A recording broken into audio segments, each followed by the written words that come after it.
नाम नहीं बताया किसी का, लेकिन स्वामी ने इशारा कर दिया कि उसका हमें स्मरण अवश्य किया करें। किसका? जो हमरे कहबे की, क्योंकि उनका कोई और साधक होगा ना, साध्य कोई और होगा, हमारा कोई और है, आपका कोई और है, इनका कोई और है। अपना अपना सदगुरु होता है ना, एक सदगुरु सारे संसार का नहीं, एक ब्रह्म सबका है, लेकिन स्वरूप सबके अलग अलग हो जाते हैं। हम साधक मूर्ति किसे अपनाए बैठे? हमारे हृदय नाम सिंहासन में किसका आसन है जो हमारे मन को प्रसन्न करके हमें अपने रास्ते पे चला सके? जो हमरे कहबे की सो तुम मन मा जानी, जग जीवन दास भजुता ही मन, जग जीवन दास भजुता ही मन। मन से भजो किसको? जल थल ज्योति समानी, जिसकी ज्योति जल में, थल में, पवन पानी में, सब में व्याप्त है। ऐसा कौन है भगवान जिसने जहान बनाया, धरा बनाई, वायु बनाया, सूर्य चंद्रमा बनाए, ब्रह्मा जी को बनाया, शिव बनाया, नारायण को बनाया, है ना?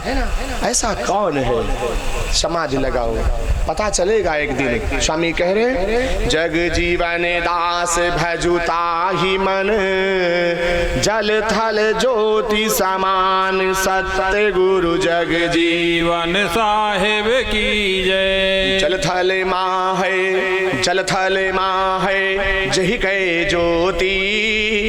कभी पता लगाया महाराज? अब हमारी तो ज्योति है नहीं उसमें, तुम्हारी है नहीं, तो है कोई थर्ड पर्सन महाराज जो हम आपसे न्यारा है? जल थल माँ है जेही कहे ज्योति। बड़े बड़े डॉक्टर वैज्ञानिक सब कहते हैं सब विज्ञान है, लेकिन तुम्हें पता है जहाँ से संसार का विज्ञान समाप्त होता है वहां से परमात्मा का विज्ञान शुरू होता है। भगवान वो ऐसी रचना है।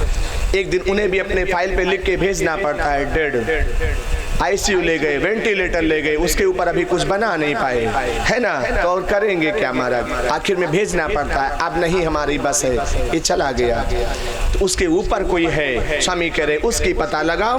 जल थल माँ है जेही कहे ज्योति, जल थल माँ है जेही कहे ज्योति, सुरति राखु नारद तेहि सेति। उससे सूरत डोर बांधो जिसकी जल थल में ज्योति है। अब वो तुम्हें कौन लग रहा है, तुम उसको समझ के निर्भर हो जाओ। वाही केर धरो मन ध्याना, वाही केर। कभी कभी विलग हो जाया करो माया संसार से, समाज में चले जाया करो। वाही केर धरो मन ध्याना, सर्वव्यापिक जो कृपा निधाना। सब माँ व्यापी, सब माँ व्यापी रहो है सोई। वो सब में बैठा है भगवान। कौन ऐसा है? पशु पक्षी कीट पतंग नर नारी सब में वही है। सब माँ व्यापी रहो है सोई, नारद जाई भजो मन सोई। एक पिता ब्रह्मा अपने पुत्र नारद को समझा रहे हैं, जो देवर्षि हैं उन्हें समझा रहे हैं, नारद सुमिरन में आ जाओ, ये तुम्हारा ज्ञान ध्यान तुम्हारे काम नहीं आएगा। सर्वम व्यापी रहो है सोई, नारद जाई भजो मन सोई। जगतारण वै कृपा निधाना। वो कौन है? वो संसार के पालनहार हैं, संसार के तारणहार हैं। जिसने उन्हें कभी आफत दैवी में पुकारा है तो वो आफत दैवी में इमरजेंसी में आना पड़ता है महाराज। और इमरजेंसी में कौन आता है? बताइए बड़ा, इमरजेंसी में कौन आता है? कोई अपना, है ना? कोई अपना आता है। जब कोई नहीं आ सकता है तब कोई अपना आता है महाराज। तो आफत दैवी में उसे मत पुकारो, वो तुम्हारा है। उससे हर समय संबंध बना के रखो, उससे हर समय प्रेम से मिलो। तुम्हारे शरीर नाम घर में वो नित्य प्रति रहता है। सोचो, हम सबसे मिलते हैं, सबसे बात करते हैं और उससे हमें कोई बातचीत नहीं होती। तुम्हारे ही मकान में कोई एक कमरे में रहे और सारे घर के लोग अपना अपना काम करें, अपना अपना खाएं, अपना अपना करें, एक प्राणी और घर में रहता है, उससे कोई ना मिले। कोई मतलब न कान वाला काम, न नाक वाला काम, न आंख वाला काम, न हाथ वाला काम, कोई नहीं मिल रहा है। न कोई उन्हें देखना चाह रहा, न कोई उन्हें सुनना चाह रहा, न कोई उन्हें बात करना चाह रहा, न उन्हें कहीं सुसन साधना में लेना चाह रहा है, कोई नहीं। उसे बुरा नहीं लगेगा, तुम्हारे घर में रहता है, उसे बुरा नहीं लगेगा। उसे भी बुरा लगता है, महाराज कैसा इंसान है, हम मेरे साथ रहता है, हमारी वजह से जिंदा है, इसको हमारा ही ख्याल नहीं है। लेकिन फिर भी वो कुछ कर नहीं सकता है, क्योंकि हमें बाजार जाना है ना, हमें हैदरगढ़ जाना है ना, हमें वहाँ मार्केटिंग करना है ना, हमें पूरा दिन चौराहे पे घूमना है ना, बेवजह समय नष्ट करना है, उसके लिए टाइम है। सार समय के लिए अब किसी के पास समय नहीं प्यारे। प्रपंच के लिए टाइम है, झगड़े के लिए टाइम है, भाई भाई में लड़ने मरने के लिए टाइम है, पिता से गरियाते हैं, माँ से गरियाते हैं, उसके लिए टाइम है। अपने जीवन को सार्थक करने के लिए समय नहीं। कोई भगवत भजन में जीना नहीं चाह रहा है, हमें जानते हैं।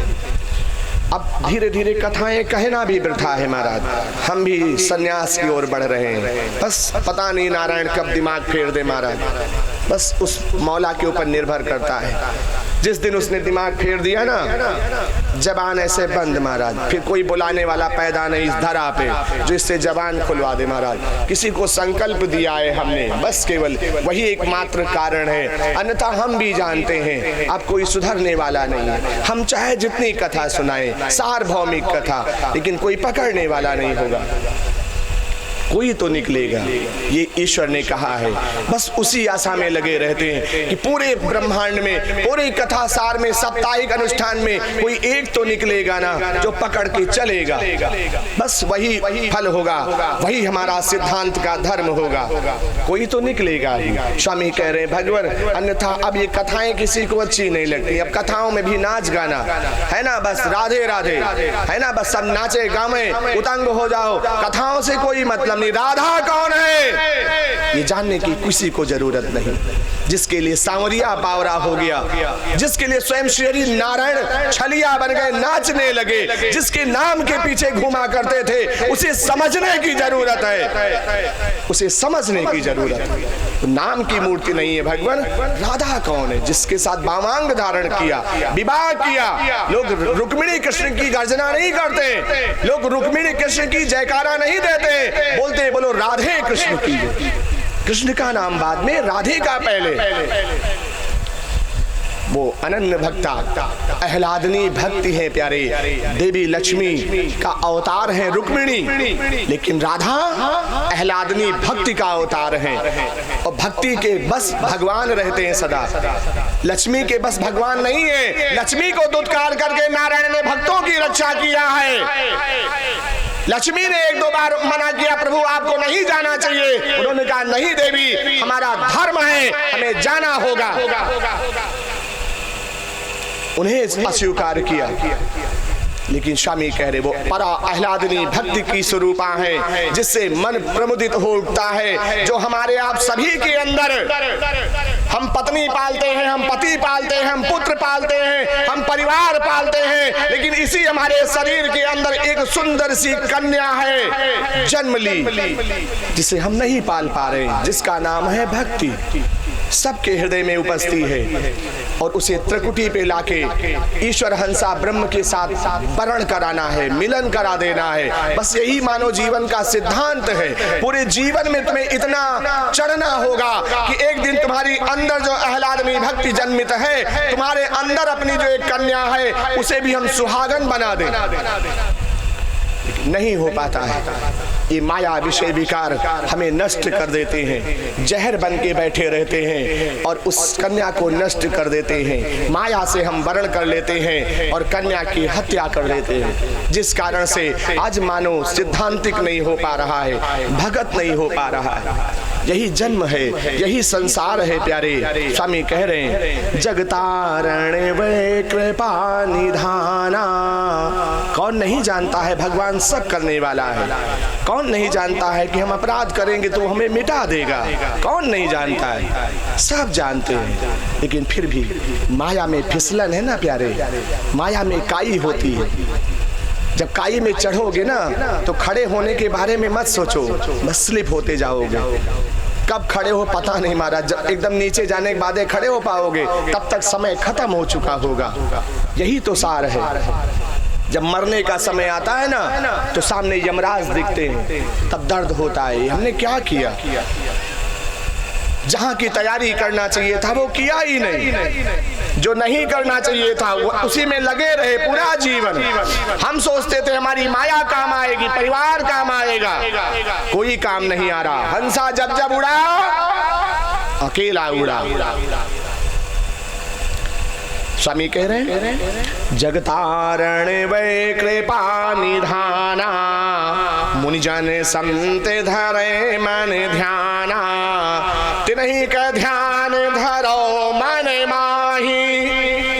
जो जग तारण है, जो सब में बैठा है, तिन्हीं का ध्यान धरो मन माही, भाखो उन समान को नाही। ये मुंह से भाखो महाराज, ये रोज कबो कबो कह दिया करो, समझो मातरिया हो रही कि उन्हों बहुत बड़े हैं, उनसे बड़ा कोई नहीं है। ऐसा कभी कभी बोल दिया करो, है ना? कोई हमका उधारी दे देते महाराज, आप लोगों को उधारी दे दिए, कहूँ जाओ अपने मई के तो तुम्हारी कोई मित्र सखा तुमका पहने उन्हें जेवर दे दिए, है ना? पहने भरक लौट के वापस करे पड़ी, लेकिन उन्हों मन गुड़ान बात करत है। भैया लोगन को मांगे मोटरसाइकिल दे दिए, स्लेप उलेप डरवावत हो तो 1,50,000 रुपया दे दिए, कौनो रजिस्ट्री करावत हो तो कोई तुम्हारा मदद कर दिए, है ना? तो मने उनके गुड़ान बात करत है, करते कि नहीं करते हैं? गुड़ान बात करते, अरे भैया बहुत अच्छे आदमी, हमारी मदद किया, जब हमको दिक्कत होती भैया हमारी मदद करते, हम उनका गुड़ान बात करते। महतदिया लोग अपनों का गुड़ान बात करती हैं, लेकिन वो हमारी कितनी मदद कर रहा है, उसके कारण हम जिंदा हैं, उसके कारण हम धरती पे चल रहे, उसके कारण शुद्ध ऑक्सीजन हम प्राप्त करके जिंदा हैं। आसमान की छाया है, जल पी के तृप्त है, अन्न खा के क्षुधा मिटी, भूख मिटी। कभी गुड़ान बात, तिन्हीं के ध्यान धरो मन माही, भाखो उन समान को नाही, संतन सबन भजा मन जानी। संतों ने भजाए, वो जानते हैं ना, उसके अलावा कुछ नहीं है। संतन भजा सबन मन जानी, सो सुते मोह कहत बखानी, सुत ईश्वर गति महू न जानो, संतन कहा सो महू बखानो, धन्य संत जिन तत्व विचारी, सो सुते मन गहु कहो पुकारी, जहि कुल भक्त होई सुनु, करी प्रतीति परिवार, तही प्रतीत के भय दे, सब कर होई उधार, सत्य गुरु जग जीवन साहेब की जय। स्वामी कह रहे अगर भक्ता हो गए, परिवार ही नहीं, अगर भक्ता हो जाता है तो उसके साथ पता नहीं कितने परिवार पार हो जाते हैं। आज स्वामी जगजीवन साहब जी महाराज जिनका यहाँ दरबार लगा है, ये भी एक माँ के गर्भ से पैदा हुए प्यारे, ये आसमान से नहीं आए। एक माँ ने, इनकी माता का नाम श्री आदि माता कमला, माता कमला के गर्भ से इनका जन्म हुआ। एक मानव शरीर धारण करने के बाद ही परम भक्ता हुए, स्वयं अपने परिवार का स्वयं में मोक्ष प्राप्त करके समाधि साधन में है। आज इनके नाम से, इनके बनाए मार्ग पे चल करके पता नहीं कितनों का पार हो रहा है भगवान। एक भगत भाव होने के कारण कबीर साहब ने भक्त पद प्राप्त किया, आज कबीर पंथ में कितने पार हो रहे हैं। नानक जी ने भक्त पद प्राप्त किया, कितने पार हो रहे हैं। स्वामी कह रहे सुत सपूत है भक्त जो होई, ताहि प्रतीति तरह सब कोई। हम अपने पुत्रों को इंजीनियर बनाना चाहते, डॉक्टर बनाना चाहते, IAS PCS बनाना चाहते, बिजनेसमैन बनाना चाहते, उद्यमी बहुत बड़ा आदमी बनाना चाहते, लेकिन भगत नहीं बनाना चाहते, है ना? अगर वो भगत हो गया ना, भगत मतलब संस्कारों में जीना। भगत कोई हाथी घोड़ा थोड़ी ना है, भगत कोई तिलक नहीं है, भगत कोई माला नहीं है। राजवंशी में रहने के बाद भी, हम राज परिवार में भोग करने के बाद भी जितना भक्तों ने भोग किया है महाराज, राजा महाराजा क्या भोग करेंगे? ये भक्तों के भोग हैं, लेकिन वो साक्षी ईश्वर को मान के भोग करते। जनक से ज्यादा ऐश्वर्य किसी राजा में नहीं था। महाराज जनक के पास जितना ऐश्वर्य था, कौस्तुभ मणि जो भगवान विष्णु के पास था, वो उन्हें वरदान में प्रसाद में मिली, वो थी धरती पे एक राजा के पास, महाराज जनक के पास। वही कौस्तुभ मणि पुष्प के ऊपर रख करके एक मणि उन्होंने उपहार में भेजा था माई सीता की चौथी में मातरिया। जब सीता माई की चौथी लेने आए थे ना विदा कराने के लिए, तो वहां से एक मणि आई थी।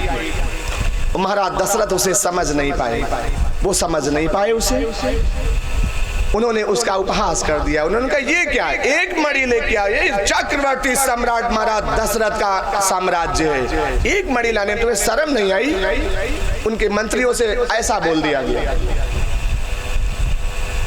ले जाओ इसे। वापस चली गई। महाराज जनक को जब जाके वापस मिली, महाराज जनक से कहा, उन्होंने कहा ऐसा है, कहा समझ नहीं पाई ये है क्या? ये कौस्तुभ मणि है महाराज, मणि नहीं है, जिससे 40 मन सोना और तमाम मणियां प्रतिदिन निकले, वो कौस्तुभ मणि। जो मांगो सो निकले, जो चाहो हो जाए, वो कौस्तुभ मणि। तब महाराज जनक ने कहा ठीक है, मणियों की तैयारी किया जाए अयोध्या को भेंट देने के लिए। बैलगाड़ियां सज गई महाराज, बैलगाड़ियां सज गई। अब बैलगाड़ियां इतनी सजी, चलने लगी जब जनकपुर से अयोध्या के लिए, तो वहां राज दरबार के राज कोषागार खोले गए। कहा महाराज जनकपुर से भेंट मणियों से आया है, सब बैलगाड़ियों पे लदा हुआ। कहा राजकोष खुलवा दो, राजकोष भर गए, भंडार भर गए। कहा अभी खत्म नहीं हुआ कि कहा कि महाराज यहाँ का ताता सीधे जनकपुर तक लगा है, कभी कोई गाड़ी कम नहीं है, सीधे जनकपुर तक ही बैलगाड़ियां लगी हैं। कहीं फिर इतना तो कहीं आ ही नहीं पाएगा महल में, कहीं इसको अयोध्या के बाहर मैदान में कुरवा दो। वही वहां के दक्षिण में कुरवाया गया, जिसको आज हम आप मणि पर्वत के नाम से जानते हैं। जब मणि पर्वत हुआ तो सावन में सीता मैया का उसी पे झूला पहली बार पड़ा था। जो मातरिया लोग झूलन गाती ना, झूला पड़ा मणि पर्वत पर, झूले जनक, ये उसी का भजन है महाराज, उसी का गान है ये।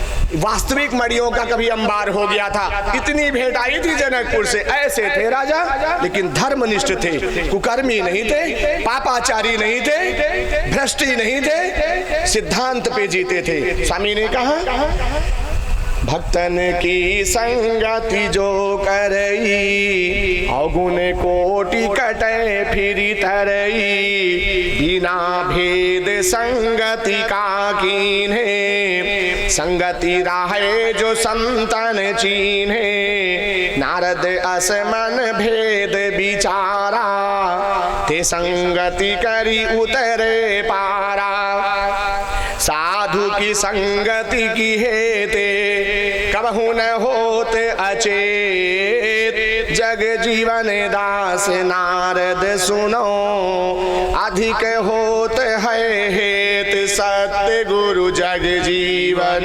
साहेब की जय। साधु संगति, बहुत बड़ी बात कह रहे स्वामी, साधु संगति किन्हे का होई, साधु संगति किन्हे का होई, जिहके कपट हिये माँ होई। अगर हमारे मन में कपट भरा है, शरीर में कपट भरा है, और हम तब साधु की संगत कर रहे हैं, तुम्हारा दूध और खटाई का कभी मिलन नहीं हुआ है ना माता?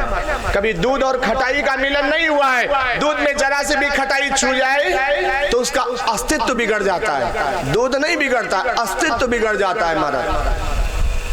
अब उसमें ना पेड़ा बनेगा, मतलब ना खोया बनेगा, ना घी निकलेगा। वो घी और खोया, दूध का सार दो है, या तो घी बनेगा या खोया बनेगा। लेकिन खटाई मिलने के बाद ना उसमें खोया बनेगा ना घी बनेगा। अब घर में मेहरारू अगर कुछ सगुनी ज्यादा हुए महाराज, तो इनका कपड़ा उपड़म दबाए के चकिया वकियम दबाए के पनीर बना के खा लिए, अलग बात है। फटाओ दूध का है ना माता? हाँ, अब किन पूरी खा लाए खरीद के 400 पाक दूध, अभी का कहाँ फेंक दई महाराज। चलो कि कोनो बात नहीं, पनीर बनाओ, खुदे न खाओ, कहीं लेबल लागे उन्हें खवाए दो, है ना? तो ये हाल है महाराज। तो कहने का मतलब यू काम हुआ, मन समझाना। इसे हम मन समझा लेना अपन कि चलो हमारा पैसा नदारत नहीं हुआ, स्वार्थ होगा। ये हाल है। तो इसलिए खटाई और दूध का कभी मिलन नहीं करिए। साधु की संगत करिए तो निश्चल और निष्कपट होके करिए, अन्यथा मत करिए, दूर रहिए। अब ये मुझके योग्य नहीं है, ऐसा हम विचार करें। साधु संगति कीन्हे का होई, जिहके कपट हिये माँ होई। तिनकी गति मैं कहूँ प्रगासी, ते जड़ जीव पर 84। जिन संतन संगति नहीं जानी, ते जो कीट पतंग है प्राणी। साधु संगति करी कपट जे आना, 84 माँ भयो निदाना। भयो है जाई जन्म 84। हम 84 भ्रमण करके आज मानव बने, लेकिन मानव शरीर पाने के बाद अगर हमने संत साधु से कपट किया, लेकिन उसके लिए हमारा संत और साधु होना चाहिए।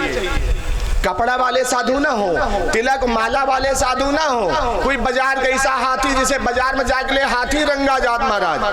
अगर वही तरह भी अपने आप का रंगे केवल बैठे हैं, कालनेम और रावण वाले साधु हैं कि मन में कुछ और, कहने में कुछ और करने में कुछ और, वो साधु नहीं है, उन्हें सज्जन नहीं कहा गया। मनुष्यपति महाराज मनु जी कह रहे हैं, मनस्सन्नत वचनस्सन्नत कर्मस्सन्नत दुरात्मना। मनस्सन्नत वचनस्सन्नत कर्मस्सन्नत दुरात्मना। मन में कुछ और, कहने में कुछ और, करने में कुछ और।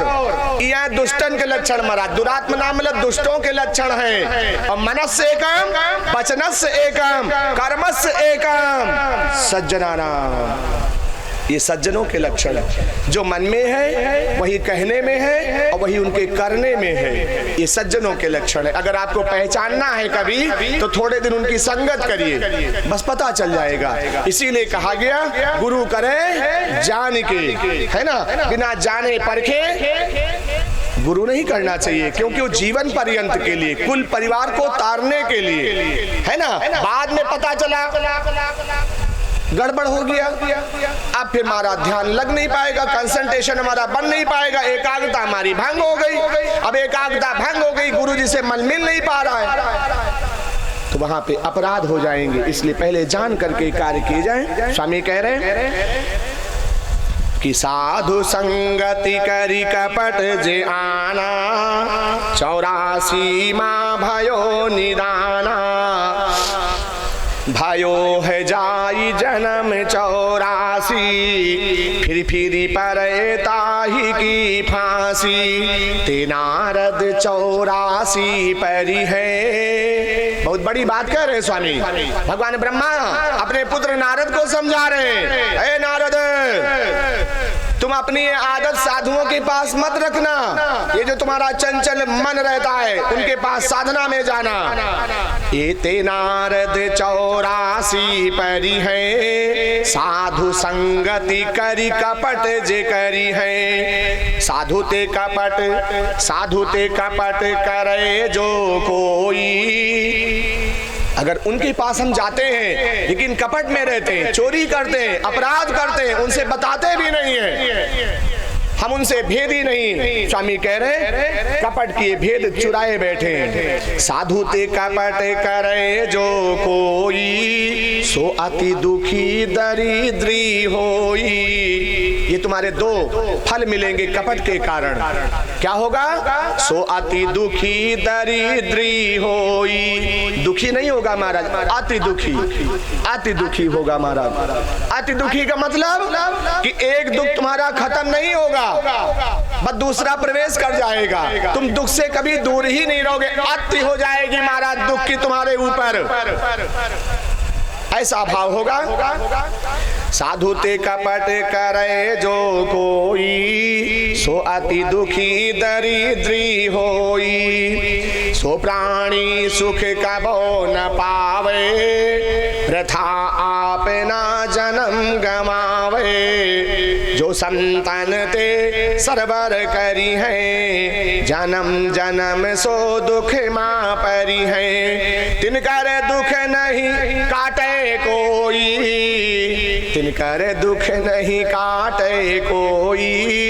कबहू के जो हरि शरणन होई। संत जान नहीं मनी है, तेहि का दुख संताप। ये नारद सत्य कहो, कबहू न मिटी है पाप। सत्य गुरु जग जीवन साहिब की जय। तिनहू ते दुख काटी न जाई, साधु ते समस्करी सो पछिताई। अपनी रहनी नारद रही है, ना कछु काहू की मन कही है। क्षमा अधीन। साधु कौन है महाराज? अभी तक साधु की संगत बता रहे थे, अब स्वामी जी बताने जा रहे साधु कौन है। हम किनके साथ रह के कपट ना करें, हम कैसे जाने ये साधु है महाराज।